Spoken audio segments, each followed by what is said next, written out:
إن الحمد لله نحمده ونستعينه ونستغفره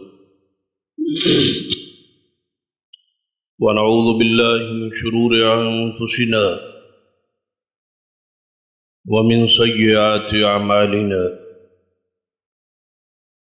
من يهد الله فلا مضل له ومن يضلل فلا هادي له أشهد أن لا إله إلا الله وحده لا شريك له وأشهد أن محمدا عبده ورسوله أما بعد فإن خير الحديث كتاب الله وخير الهدي هدي محمد صلى الله عليه وآله وسلم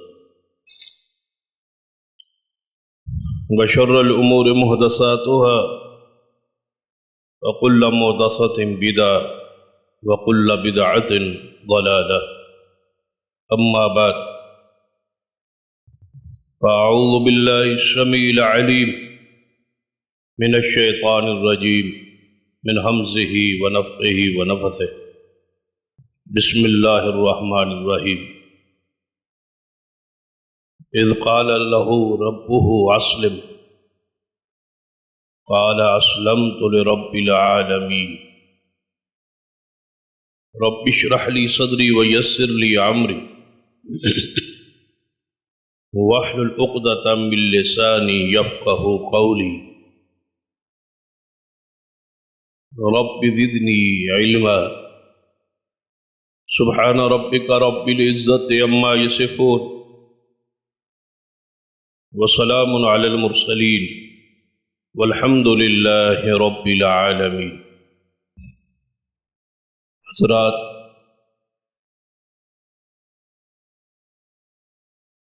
عشرہ ذو الحجہ جاری ہے.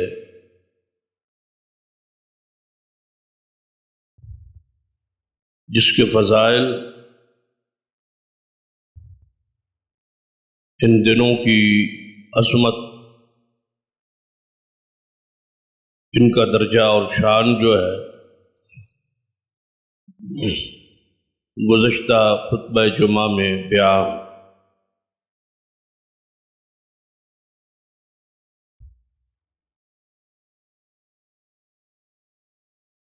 ان دنوں کی فضیلت پر اگر غور کیا جائے تو اس کے اندر سب سے بڑا کردار جو ہے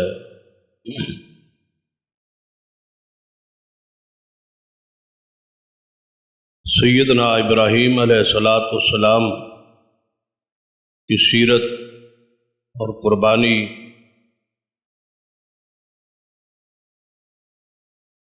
اور عقیدہ توحید کے لیے ان کی کوشش اور کاوش،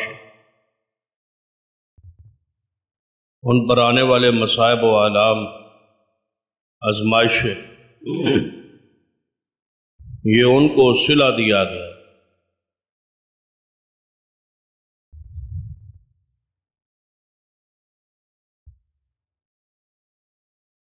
ان دنوں کے اندر جس عمل کو بھی دیکھیں گے اس کا تعلق کسی نہ کسی انداز میں سیدنا ابراہیم علیہ السلام کے ساتھ جڑتا ہوا نظر آئے.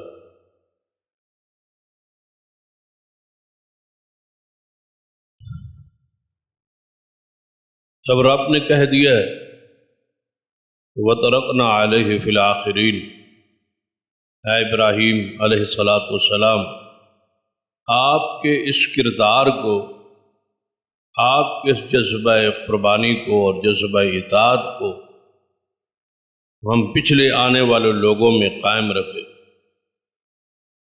وہ آپ کا ذکر کرتے رہے،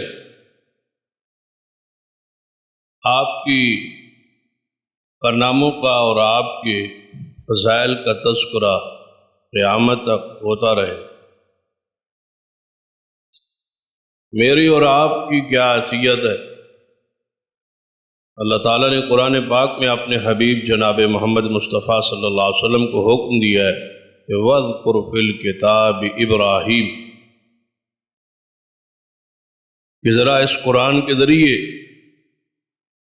ابراہیم علیہ السلام کا ذکر کیجیے، ان کی سیرت، ان کا شان اور مقام بیان کیجیے، اور اپنی امت کو ابراہیم علیہ السلام کی سیرت اور کردار اور ان کے تاریخی جو اسلام کے لیے قربانی ہے اس کو ذرا بیان کیجیے۔ تو آپ نے قرآن کے ذریعے بہت سارے واقعات جن کا تعلق ابراہیم علیہ السلام کی سیرت کے ساتھ ان کو بیان کیا، اور پھر احادیث کے ذریعے بھی نبی علیہ السلام نے ان کے ذکر کو، ان کی سیرت کے بہت سارے پہلوؤں کو بیان کیا۔ صرف قرآن پاک میں ہی نہیں، احادیث میں بہت سارے واقعات جن کا تعلق آپ کی سیرت اور عظمت اور شان سے ہے وہ رسول اللہ صلی اللہ علیہ وسلم نے بیان کیا۔ سیدنا عبداللہ ابن عباس رضی اللہ تعالی عنہما حدیث کے راوی ہیں، فرماتے ہیں کہ نبی اکرم صلی اللہ علیہ وسلم نے فرمایا، میں نے معراج کی رات 3 نبیوں کو بڑے محبت بھری نگاہ سے اور بڑے غور سے دیکھا ہے۔ ان میں ایک موسیٰ علیہ السلام ہے، اور دوسرے عیسیٰ ابن مریم ہے، اور تیسرے سیدنا ابراہیم علیہ السلام۔ اتنے غور سے دیکھا اور اتنی توجہ سے دیکھا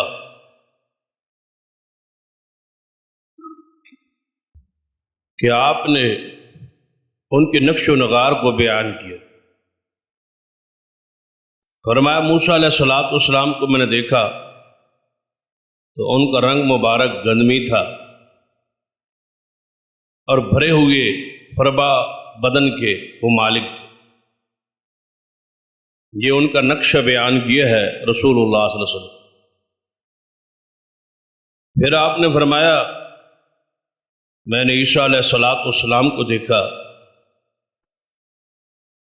ان کا رنگ انتہائی گورا اور سرخ تھا، اور ان کے بال مبارک گھنگریالے تھے، سینہ مبارک ان کا انتہائی چوڑا تھا۔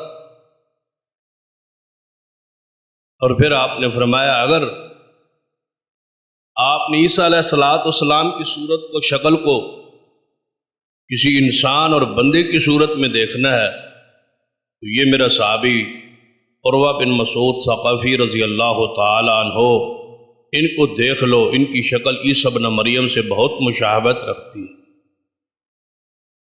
پھر نبی علیہ السلام نے فرمایا تیسرا شخصیت جس کو میں نے دیکھا وہ ابراہیم علیہ السلام۔ اور پھر آپ رک گئے۔ صحابہ کرام نے پوچھا یا رسول اللہ صلی اللہ علیہ وسلم، آپ نے خود ہی تو فرمایا کہ 3 نبیوں کو میں نے معراج کی رات بڑی غور سے دیکھا، اس میں آپ نے موسیٰ علیہ السلام کی نقش و نگار کو بیان کیے، عیسیٰ ابن مریم علیہ السلام کی ساتھ جو شخصیت کی مشابہت تھی اس کی صورت کو اور اس شخصیت کا تعین کیا، لیکن آپ نے ابراہیم علیہ السلام کو بھی تو دیکھا اور فرمایا ہے، لیکن آپ نے ان کی مشابہت یا ان کی کوئی نقش و نگار آپ نے بیان نہیں کی اور آپ خاموش ہو گئے۔ تو آپ نے فرمایا میرے صحابہ، اگر ابراہیم علیہ السلام کو دیکھنا ہے کہ کس صورت کے تھے تو محمد مصطفیٰ کو دیکھ لو صلی اللہ علیہ وسلم، مجھے دیکھ لو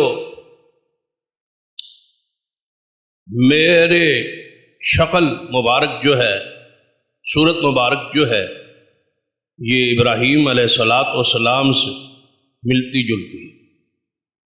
آپ اندازہ کریں اس سے بڑی فضیلت کیا ہو سکتی، اس سے بڑا درجہ کیا ہو سکتا، کیونکہ ساری کائنات سے سب سے زیادہ خوبصورت محمد مصطفیٰ صلی اللہ علیہ وسلم، آپ اجمل الخلق، مخلوق میں سب سے زیادہ خوبصورت، مخلوق میں سب سے زیادہ سونے محمد مصطفیٰ صلی اللہ علیہ وسلم کی ذات پاک،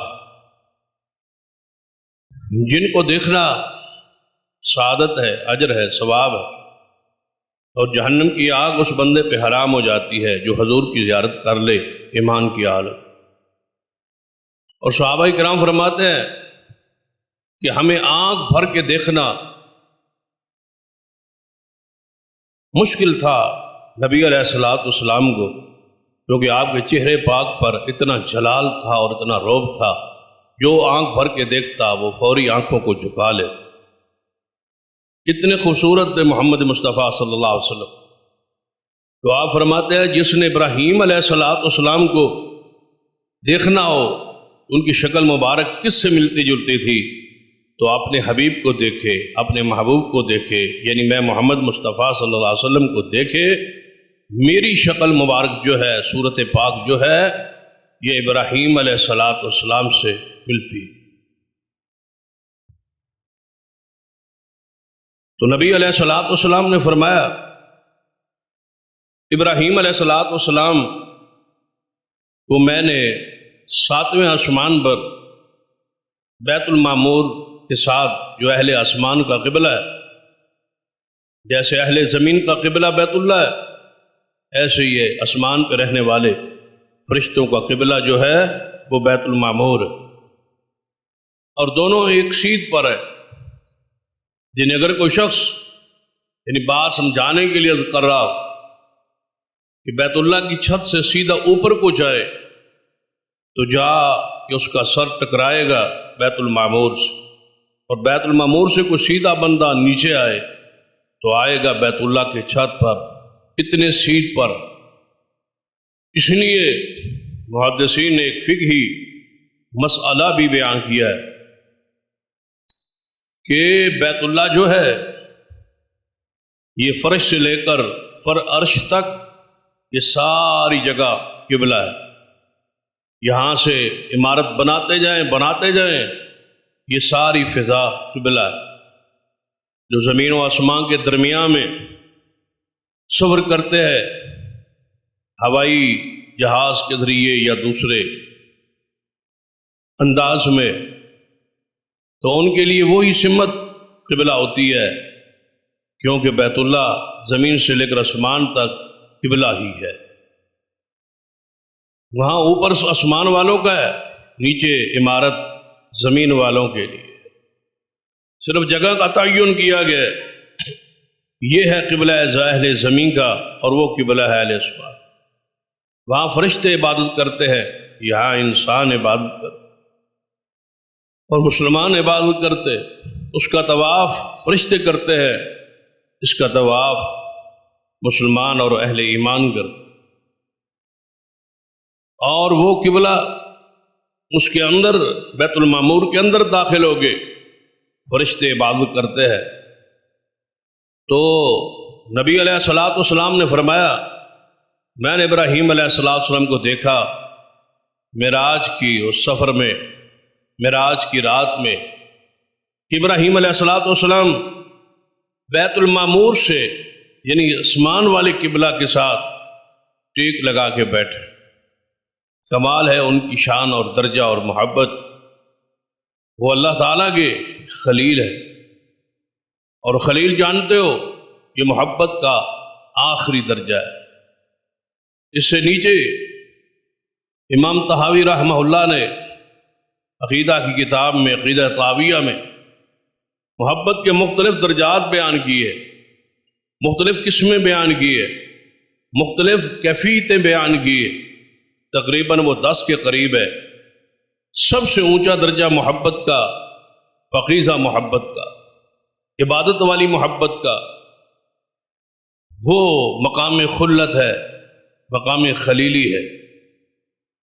یہ ابراہیم علیہ السلام نبیوں کو میں سے 1.25 لاکھ نبیوں میں سے یہ درجہ سب سے پہلے جسے نصیب ہوا وہ ابراہیم علیہ السلام، کہ اللہ تعالیٰ نے آپ کو اپنا خلیل بنایا۔ خلیل جہاں ساری محبتیں کے درجات ختم ہوتے ہیں، وہاں یہ مقام خلیلی شروع ہوتا ہے۔ اس محبت میں گرہ روی نہیں ہوتی، اس محبت میں پیار کی آخری انتہا کی محبت کا نام خلت ہے، خلیلی۔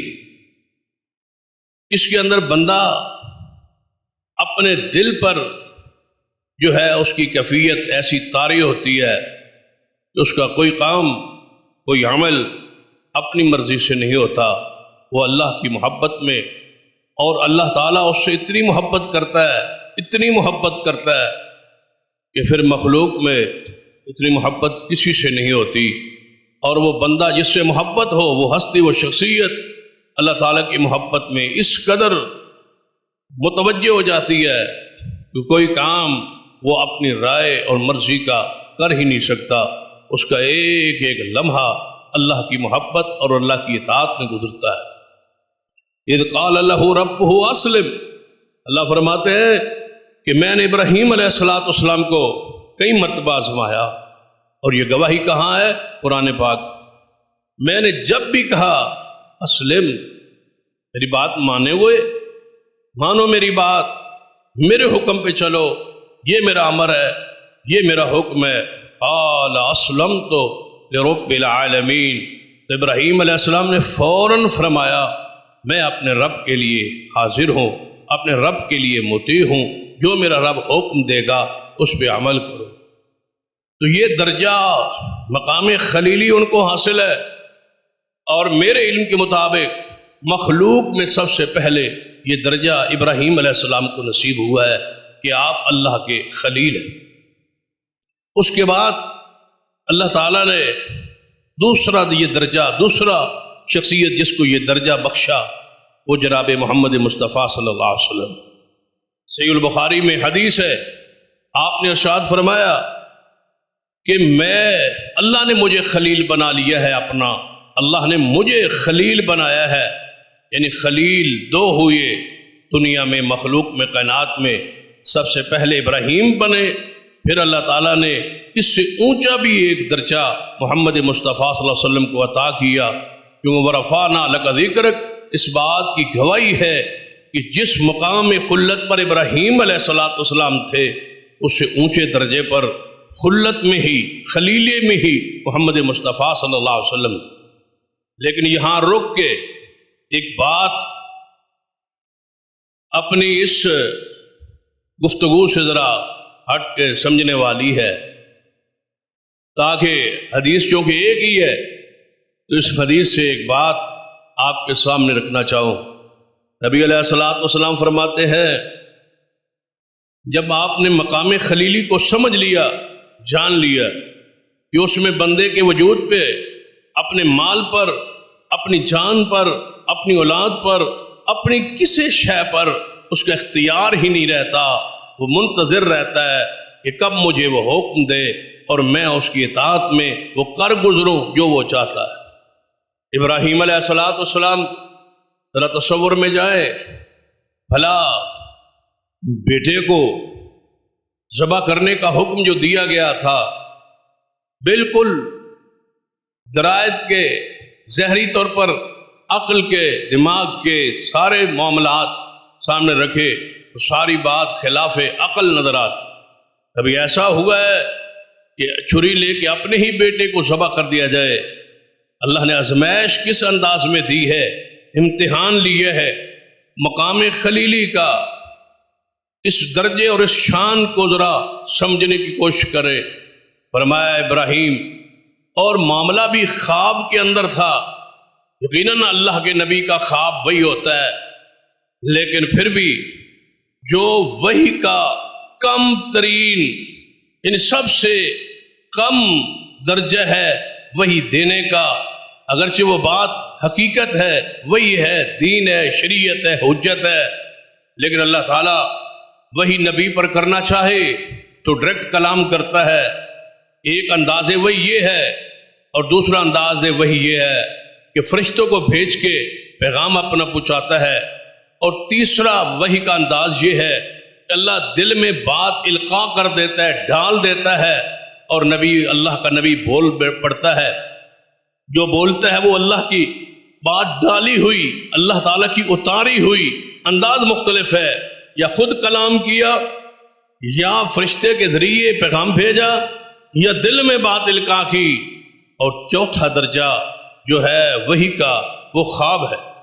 یہ خواب کے اندر ایک بات بتلا دی، اور یہ سب سے نیچے والا انداز ہے، سب سے کم انداز یہ ہے کہ وحی دینے کا، کہ خواب میں اگر پیغمبر اتنا سچا ہوتا ہے، اتنا سچا ہوتا ہے، اتنا اللہ کا پیارا ہوتا ہے، اتنا اللہ کا محبوب ہوتا ہے کہ نیند میں بھی وہ شخصیت غافل نہیں ہوتی، ان کا دل جاگتا رہتا ہے، آنکھیں سو جاتی ہیں آرام کے لیے، بشری تقاضے کے تحت آنکھیں سو جاتی ہے لیکن دل جاگتا رہتا ہے۔ وہاں وحی کی کیفیت، اللہ کی طرف سے رحمت اور القاء کی کیفیت کا سلسلہ جاری رہتا ہے۔ یہ انتہائی باریک مسئلہ بھی ہے اور بہت باریک انداز بھی ہے وحی پہنچانے کا۔ ابراہیم علیہ السلام کو خواب کے ذریعے یہ کہا گیا تھا کہ اے میرے بیٹے، یا بنی انی اری فی المنام انی اذبحک فانظر ماذا تری، کہ اے میرے بیٹے میں تجھے خواب میں ذبح کرتا ہوا دیکھتا ہوں، آپ کی اس بارے میں رائے کیا ہے؟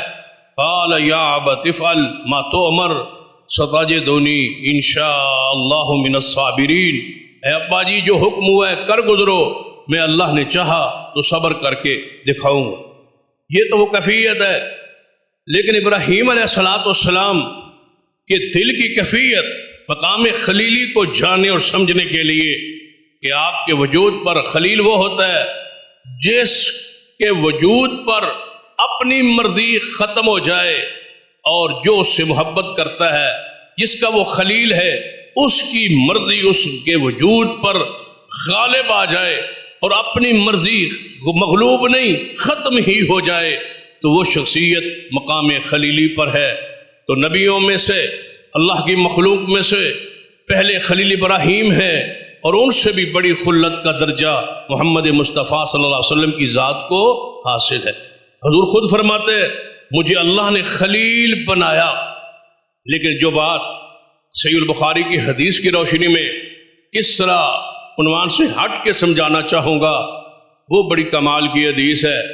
نبی علیہ السلام نے فرمایا مجھے اللہ نے اپنا خلیل بنا لیا ہے، اگر مجھے اللہ اپنا خلیل نہ بناتا، میں اللہ کا خلیل نہ بن جاتا، تو میں اپنا خلیل مجھے خود اختیار دیا جاتا کہ آپ اپنا خود کسی کو خلیل بنا لیں۔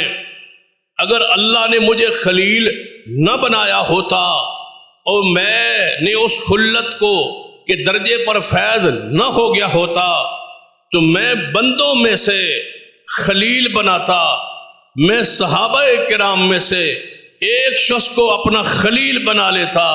بھلا میرے صحابہ غور کرو، اگر میں بندوں میں سے، یہ تو اللہ نے مجھے درجہ دیا، اس نے مجھے اپنی خلت خلیلی کے لیے چن لیا، اگر مجھے اللہ اپنے خلیل کے لیے نہ چنتا تو پھر میں بندوں میں سے، صحابہ کرام میں سے کسی کو خلیل اپنا بناتا۔ اور میرے صحابہ پھر جانتے ہو میں اپنا خلیل کس کو چنتا؟ تو فرماتے ہیں اگر میں چنتا تو میں صدیق اکبر کو چنتا۔ اب جانیے، اب پہچانیے سیدنا ابو بکر صدیق رضی اللہ تعالی عنہ کس درجے پر کھڑے۔ یہ تو حدیث بیان ہوتی ہے کہ اگر میرے بعد نبوت جاری ہوتی، لو کان بعدی نبی لکان عمر، اگر میرے بعد نبوت جاری ہوتی تو میں کس کو نبی بناتا؟